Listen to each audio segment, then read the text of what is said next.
Hello, everyone, and welcome to the latest installment of the Slingshot. Today, we have a special guest, Simcha Barkai, who is an assistant professor of finance at Boston College Carroll School of Management. Simcha studies competition between firms in the US and implications for macroeconomic and asset pricing. His research has focused on the labor share, or the share of the national income that is captured by workers.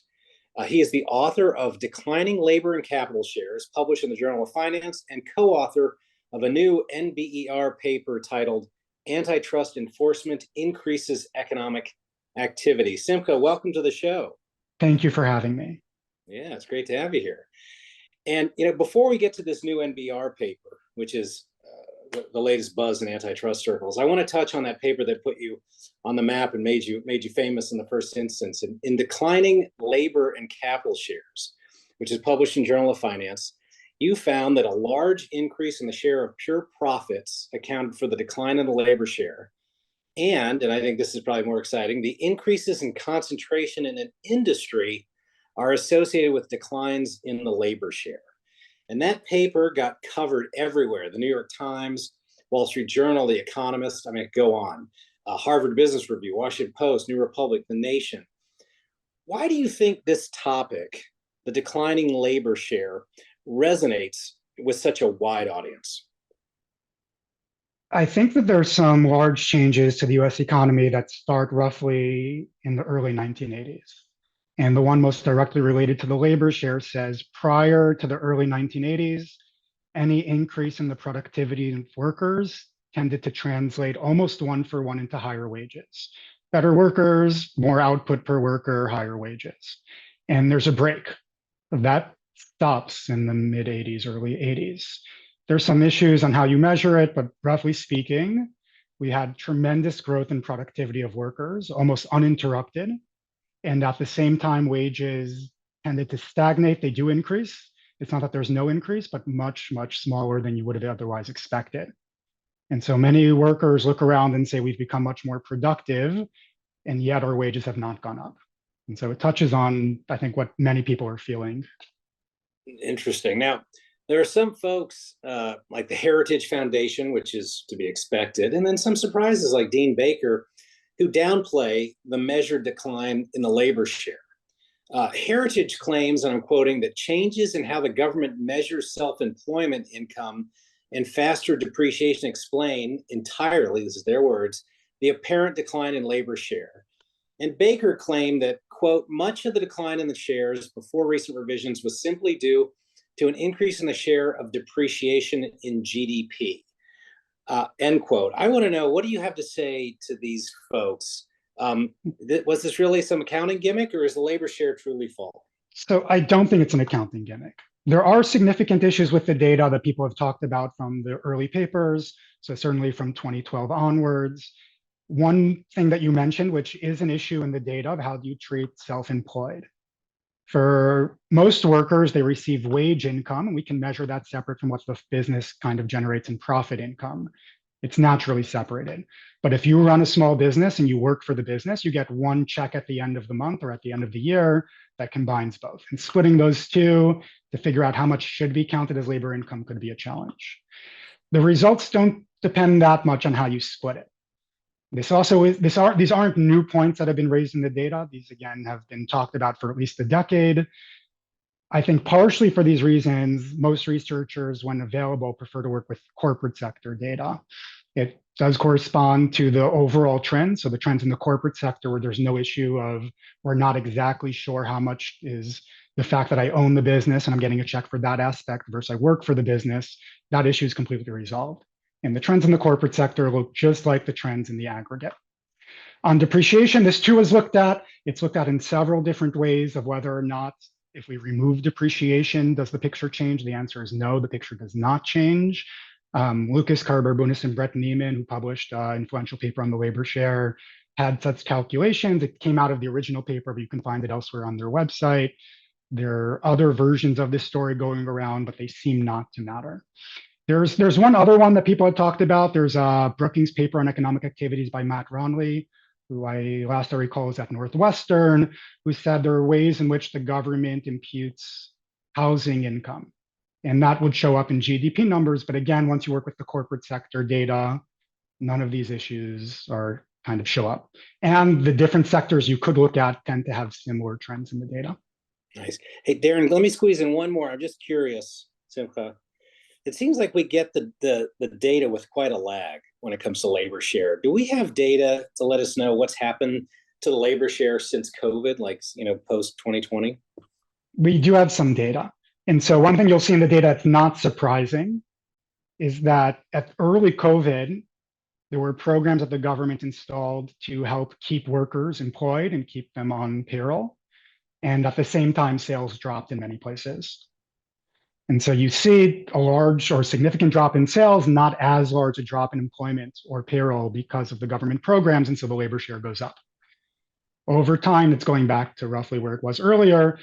As you said, there is a little bit of a lag. In addition to the lag and when the data is released, they always tinker with it a little bit. So if you kind of ever download data from the Bureau of Economic Analysis, and then you download it a year later, you'll see the most recent number might have been changed a little up, a little down based on their refinements. But roughly speaking, they do collect the data in real time, usually on a quarterly basis, and they publish it pretty quickly. All right. So, in this work and the one you're going to talk about, we're going to talk about late in a minute. You start as a baseline that there is, to quote someone, a rising tide of economic concentration that adversely affects workers. And in some circles, that nexus between concentration and labor harm still seems controversial. In your opinion, is it controversial? I guess there are two different questions here. One is, what do we see in the data?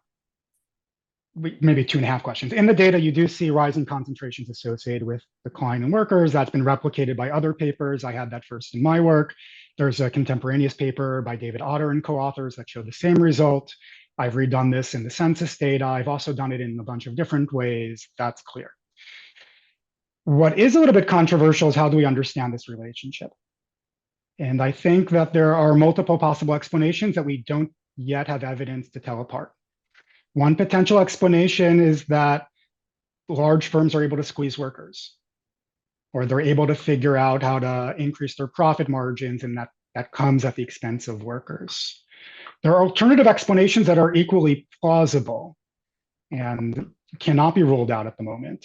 And one similar such explanation is, we live in an era where you have to be sufficiently large to contract with a company that will produce your goods at a large scale in China. And so that favors dominant firms. And these same forces also come at the expense of workers. So globalization, trade, automation. It could be that you have to be large enough to be willing to invest in an automation process that will replace workers. I don't think you'll be able to explain this sheerly by replacing workers with machines. I think my work can rule that out pretty well, at least in the aggregate. But it could be that there are economic forces through globalization that favor big firms, and these simultaneously lead them to squeeze workers a little bit. The big firms might be better. I guess the distinction here are, the largest firms, did they reach their position because the government dropped the ball and allowed them to consolidate? Or did they reach their position because they are better than their competitors? Yeah, and to that end, maybe it's just a restatement of the two dueling hypotheses you just spelled out, but I'm thinking about David Autor's piece and the notion of superstar firm, and if I could just paraphrase, what I think he's saying is that these dominant superstar firms just happen to use labor sparingly, right? And that's why you see low labor shares associated with these industries that are so dominated. But it seems to me this isn't necessarily an alternative theory. I mean, it could be consistent with the kind of more nefarious theory that says that as competition wanes in the output market, then those dominant employers just don't need as much labor any longer. The competition for labor is dampened as well. So is it your position that there's no way to kind of distinguish between these two dueling hypotheses? My position is, we don't yet have evidence to tell these apart. And I think there are a lot of people working on either directly or indirectly getting at this point. To what extent was changes in government regulation and how we think about large firms through mergers, through antitrust in the 1980s, to what extent is that responsible for the place we've kind of ended up at today? And the alternative is how much of this is due to the forces of globalization. If you thought it was the government dropped the ball, the government can change their policy. If you thought that this was due to the forces of globalization, you're in a much trickier situation. So on the labor side, there's a lot of discussions about pro-union, the resurgence of unions, pro-union sentiments, and maybe that was brought about by the Hollywood strike that just settled. And there's of course some fairly other notable strikes like the UAW strike. Would you expect that increased unionization would act as sort of a countervailing power to that, so that they could gain back labor share? Yeah, why or why not? So I think that, so there's a set of recent papers that look at concentration and labor share. There's one that has a lovely title, Strong Employers, Weak Employees, Effie Ben Noach and co-authors. And they do find that if you're the biggest employer in town and there aren't many others to compete with you for the workers, that not very surprisingly reduces the wages, but unionization could help mitigate these effects. Traditionally, there's been a debate in economics. I'm not sure I'm caught up on the most recent advancements about what led to the declining unions to begin with. And it's not entirely clear that the unions disappeared because the Republicans in the 80s decided that they should disappear. There's at least some evidence that unions started to disappear because workers just didn't demand it anymore. That might be revisited. You might think that in an environment today where wages aren't keeping pace with how productive workers are, they would again have the incentive to unionize. The ability to outsource or to move production to a right to work state does complicate the matter. So if unions become really strong in Detroit, well, you can go to the state of Georgia, to the Kia plant, or you can go elsewhere. You can move your plant to Mexico. So there is a delicate balance here. It would seem like unions work best in a situation where the employer really wants to stick to the specific location and they have a lot of profits that you can bargain over to begin with. It's been a while since I've put on my labor economist hat, so I'm just going to ask you a quick follow-up here. Is there some literature out there that suggests that unionization tracks in some way with distribution of income? So with I'm not up to date either on the union literature. The paper that I can remember, there was a Kruger paper that compared, I think, the U.S. to Canada, try to make the argument that the declining unionization rates was not that they were being squeezed, but they just voluntarily decided it wasn't so helpful. And we can revisit that. Workers are free to revisit this question today if they see that the companies for which they work have large profits and they feel like they're not getting a fair share, they can unionize and fight for higher wages. Well, what can government do let's suppose you want to increase labor share, you're pro-labor, what policy levers would you push? So going back to the question of how did we get here, if you thought that the government dropped the ball in the 1980s, so the government in the early 80s, there are two changes you can see in terms of policy that regulates competition. One are the merger guidelines. They decided to allow many more mergers that prior to that change in guidelines would not have been allowed. If you thought that this was responsible, you would change the merger guidelines, and the FTC and DOJ are about to release their new guidelines. It's gone through a comment period and they're trying to tighten it a little bit. The other aspect that you do see since the early 1980s is a drop in antitrust enforcement. Just the number of cases being brought each year has gone down by more than 50%. So we're less than half of where we were in the early 80s. If you believe that this is responsible, you might want to increase the budget of the DOJ and FTC. If you thought it was globalization, I don't know if we have a quick policy solution. I think any convincing research that points us in one direction or another for how we got to a place with high profits, somewhat stagnant wages, and increased concentration, once we have a theory that many economists will accept, I think then you'll see many more papers that are trying to promote policies that are tailored towards the environment. All right, well, let's shift over now to your new NBER paper, since you raised the topic of antitrust enforcement. This paper is titled Antitrust Enforcement increases economic activity. It was co-authored by, I hope I get these last names right, Babina, Jeffers, Karger, and Volkova. Perfect. And there, got it? Okay, good. So there you study over 3,000 lawsuits by the DOJ between 1971 and 2018, and find that the DOJ antitrust enforcement actions permanently increase employment and lead to a, and these are your words, precise increase in the labor share in the affected industry. Yes. Now, I presume that hardly any of these lawsuits were explicitly motivated by a theory of harm to workers, right? And now, of course, the DOJ. There are very few. There have been historically a small number, but very few are about abuse of power vis-a-vis workers. Right. And now, of course, the DOJ very recently sued to block a merger among book publishers, but that would be outside of your data set, and it was novel, and you exclude mergers from your analysis in any event. So what I'm curious about is, what do you think is the causal mechanism as to why shining a spotlight on some anti-competitive practice, predominantly in an output market, such as bid rigging or price fixing, which I think predominates, dominates your database, tilts the bargaining power in the direction of workers employed in that output market? So I think that there are two mechanisms. One you can think of at a firm level and one at a market level. So at a firm level, if there's free competition, you have many incentives to be the best and capture more market share. Being the best means getting workers to be productive inside the firm, attracting the best talent, and the way that you do that is by increasing their wages. That's kind of at the firm level. At the overall market level, if you can provide a better good at a cheaper price, which is what we think would happen and does happen with competition, people want more of it. People will buy more. And so you'll need to hire more workers, you need to build more factories, more office space in order to provide customers with this better good that they're now demanding more of, because you can produce it at higher quality and lower price. That too requires that you scale up production at the market level, and that requires more workers. The way to attract more workers is to increase their wages.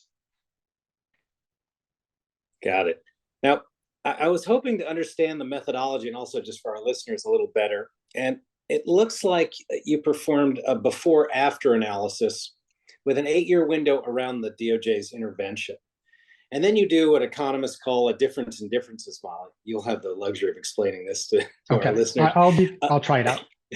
In which you compare trends in the variable of interest, and so here it's either the industry's employment or the industry's labor share, against some control group. And this is my question for you. The choice of the control group, and I want you to try to motivate and explain why you used it. But if I understand right, you're using non-targeted firms in the same industry in different states to be your control. So can you explain to our audience, may not all be economist dorks, what the hell is going on here and why that control group makes sense to serve as a proxy for the trends and what would otherwise be happening in the labor share? I'll do my best to explain, and you'll tell me if I've been clear, and if not, I'm happy to try it again. Okay, go for it. I think we have a trade-off here as researchers. I think that we actually tried this in many ways. When we collected the data, we tried to figure out which are the important cases and which are the less important cases. We asked research assistants to just score it on a scale of 1 to 5. We looked for kind of legal importance. We looked at many different metrics and we couldn't figure it out. But I think we can point to some cases and say these are likely to be important. You can look at cases against AT&T in the 70s. You can look at the case against Google today. What makes these cases at least potentially important is just the sheer size. AT&T was so large then, Google is so large now. And while these are perhaps the most interesting, these are the ones where we are least comfortable as researchers saying that we can tell you what would have happened had the DOJ not brought a case in court. That's really hard. I don't know how to construct a counterfactual for Google. Just by the fact that they're so large means there's no one else out there that's similar enough. And so we do something that's a little bit more modest in nature. It might be viewed as slightly more boring. I'll say in advance, this is the majority of what the DOJ actually does in their antitrust litigation. We're going to look at businesses, industries that are fairly local in nature. And so a good example to have in mind are supermarkets. You have supermarkets in Massachusetts, you have supermarkets in Illinois, in California. They serve different clienteles. They serve people locally. Why is this helpful? Well, we can figure out what should affect supermarkets year to year. We have some years where everyone's buying more at supermarkets. During COVID times, people couldn't go out to restaurants. They bought more groceries instead. And so what we're going to do is we're going to study if they bring a case against supermarkets in Massachusetts, we'll compare outcomes of these supermarkets to those in all other states, all other 49 states in the US. This, in our view, is going to account for a few different trends. One is any changes in technology. So if supermarkets move to scanner technology, that happened a while ago, and that changes either how many customers we can check out in a day, or alternatively, how many workers do we need in order to check out the customers, that's accounted for. It accounts for demand. People, some years, they don't go to restaurants, they shop more. Some other years, they kind of choose to go out more and they shop a little bit less. And so we're hoping, and I can say empirically what gives us a lot of confidence in the statement, that by making this comparison, we can account for anything that without the lawsuit would have led in Massachusetts to an increase either in the overall sales of supermarkets, the number of employees, or how they distribute income between workers and owners. All three are captured well, and we have a lot to look at in the data to say this is the case. It's captured very well by just how are supermarkets behaving elsewhere in the country. Excellent. So I want to focus your attention on actually a footnote. Okay. You say in footnote 5 that, quote, merger violations have a different theory of harm. Instead of addressing past anti-competitive behavior, merger prosecutions allege potential future anti-competitive concerns should the merger be allowed to proceed. Therefore, effective DOJ enforcement of merger violations would not necessarily lead to increased economic activity and lower prices in the years following enforcement relative to the years preceding enforcement. For this reason, we exclude merger cases from our analysis in section 5. And so I realize you're being cautious, but doesn't it stand to reason that if stopping the exercise of market power leads to beneficial effects for workers, that preventing the exercise of market power that would come about by a merger would lead directly to the same benefits to workers? Great. So let me explain this in slightly more detail, and both the footnote is correct and you're also correct, and I'll try to reconcile the two. So let's go back to the previous example. If we go after supermarkets in Massachusetts, which is where I live, you would expect an increase in economic activity. The theory being, had there been bad behavior that suppressed economic activity to begin with, once the DOJ gets involved, the market starts working, the better firms gain more market share, there's more competition for workers, more competition for customers. And we do see in the data, following DOJ involvement, you see economic activity picking up, you see wages picking up, you see more businesses entering the market, you see a redistribution towards workers. What happens with mergers? In the case of a merger, we're talking about trying to prevent future harm. If the merger goes through, if a merger that is potentially harmful does go through, they allow it, then you'd expect to find harm in the data. If you wanted to measure that, you would have to have a list of here are all of the mergers that went through, the ones that were not challenged by the DOJ in court, or those that the DOJ tried to bring to court and were not successful.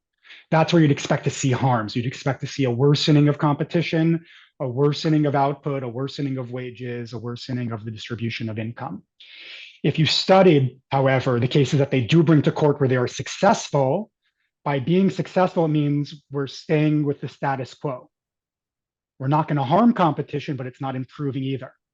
The status quo means you expect to find that supermarkets in this area are no different than elsewhere, and they continue to behave no differently than elsewhere. Is that clear? Yeah, yeah, and it's actually complicated by the fact that, you know, to the extent that we don't litigate, we just settle cases. You know, those remedies in consent decrees, it would be hard to gauge what's going on with that as well. Well, if I could grab the mic, Darren, I want to talk about some of the policy implications of your findings, Simcha. It seems like it provides these findings provide a fresh economic basis for more vigorous antitrust enforcement, namely worker benefits, at least of the kind of enforcement that comprises your database. And so I looked at table 1, and I noticed most are horizontal cases, such as price fixing and bid rigging. but around 4% of your pre-regression database are comprised of exclusionary practices, typically single firm monopolization matters, and the share is even larger once you toss the mergers from your database to perform the regression. So it seems to me that you've given enforcers, antitrust enforcers, fresh ammunition to beef up enforcement against monopolies. Am I right? I would say that we want our antitrust enforcers to go after all bad behavior. If they think that they can prove in court that there has been anti-competitive behavior, whether this is Section 1 where firms are colluding, or whether this is Section 2 in a case of monopolization, I think we would all be in favor of greater enforcement. I think the results would suggest that the DOJ, if you think about the policy question, I guess what can Congress choose is, well, how much funding do we provide? It seems like we're getting a good return. We don't have a return number, but they're providing the benefits they're supposed to provide. They are stimulating competition. You focus specifically on workers, but there are many different constituents that benefit from higher competition. These are the customers that benefit from lower prices and perhaps better quality goods, the workers through higher wages and redistribution of income. And we see in the data an opportunity for new firms to enter and compete on a fair playing field. They too, through their behavior of choosing to open new businesses, decide that this is a good time. And so there are many beneficiaries, not exclusively workers. Yeah. In your data, there's several instances where there's follow-on suits, namely, private plaintiffs following on government action. Could you potentially measure the impacts of those follow-on suits versus where there are none? Or are there always follow-on suits that? Well, I'm trying to parse out the combined deterrence effect versus the segments of plaintiffs, if you catch my drift. Yeah. So let me separate the private suits from follow-on suits. We had looked into the option of using data on private lawsuits. We found that was challenging for us as researchers, not conceptually, but just in terms of what we can find. We don't have great legal summaries already written about each individual case, and manually reading through all of the case documents in a case that's a burden too high for us as researchers to complete on our own. And so we took the more modest approach of going through all the DOJ, Department of Justice lawsuits. We have just over 3,000. And if I'm not mistaken, we originally received grant funding for this back in 2018. And so it's been a long time even to get through these 3,000. And so there are limitations of how much we can process with the resources we have. That's dollar resources, bandwidth of the team, and so forth. So that's about the private cases. If there were convenient summaries, so every case we still have to process manually twice and then reconcile differences. But it's already gone down from an entire PDF file with all the filings and all the transcripts of the court to something manageable that's between half a page and 3 pages per case. And that we think we're capable of dealing with. Separate from this, we have questions about follow-on cases. And so I'll say 2 different things. One described in the paper, it's kind of technical, and one not in the paper, which I find to be interesting. There are follow-on cases. You see that clearly in the data. So they go after, they find bad behavior, and then they decide, well, maybe it's not just limited to the one firm I already investigated. Let me poke around a bit more, and quickly I uncover more. Or through the process of the court trial, more information comes to light, and then you name more defendants in the case. There's an econometric issue. So if you want to kind of think about empirically how do you estimate things, we're going to use the first time they go after a particular industry in a particular location. What I thought was interesting when I was looking at the data, but not in the paper, maybe this will appear either in a second iteration of the paper, or maybe it'll appear elsewhere at a future date. It does look to me that the DOJ kind of learns about an industry and they build up specialization. Part of that's knowledge about how the industry works, and part of it is just on their radar. And so it's not surprising that 1 year after the first case, they bring a second one, because over the investigation, they receive new information and they follow up on it. What is a little bit surprising is even if you look 8 years in the future, They are far more likely to bring additional cases against industries that they previously had investigated. And they're not part of the same scheme. It's not that it's a follow-on to the original case. It seems to me that once it's on the radar of the DOJ and once they have sufficient knowledge for figuring out what to kind of prod at, they are able to uncover some more problems. Well, as someone who used to work at DOJ, it's amazing what you'd find in the documents that you weren't expecting to find. And so oftentimes, you're looking at one thing and you realize, oh, there's something interesting for down the way, right? So save that for later. Let me make another comment if I'm allowed. So there was a question about policy. And if you look at the paper, is it figure, I don't remember the ordering of the figures. I don't remember if we put the kind of econometric result before or after the trends in the data. If you counted the number of cases that the DOJ brings a year, it's been declining rapidly since the 1980s. And so we're at less than half the cases they used to bring. And the decline's across the board. It's not that they decided to re-emphasize focus on mergers or on cases of bid rigging. All categories see a decline. And you can take one of two perspectives here, and it's not clear to me that all of the authors on the paper would give you the same view. So I'll just explain two kind of possibilities that would lead to the same decline. One option is that they're starved for money, and perhaps it's become more complicated or more resource intense to build cases. This is especially true of merger cases where on the one side, you have very large firms with many resources. On the other side, you have the DOJ who can only investigate so many in a year. It could be with additional resources, they would quickly uncover much more. The alternative, and I don't think is implausible, is at least at the very large firms, there are governance measures in place that have improved since the 1980s that lead to fewer violations of antitrust code. And we don't know. I've tried to ask the DOJ for information through FOIA request information about their early investigations at a conference where the head of the antitrust division gave a talk and members of his team were at my table. They said they were super happy to cooperate. They gave me their business card. Please contact us. Yes, of course, we will try to give you data. And then I emailed them and they say on second thought, what you're asking for is not what we had in mind. Best of luck to you. We will not release any of the information. And so I think we would want to figure out just how much bad activity is there. Has the amount of bad activity gone down over time? Has the number of bad players, especially the large ones, have we gotten better or worse?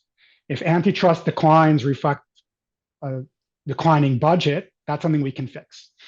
If antitrust enforcement has declined and that reflects improvements in corporate policies, that's a benefit for everyone. Darren, you can keep me honest on this Carl Shapiro quote, but I think when asked why the Obama administration didn't bring any monopolization cases, I think he said because there were no good cases to bring, right?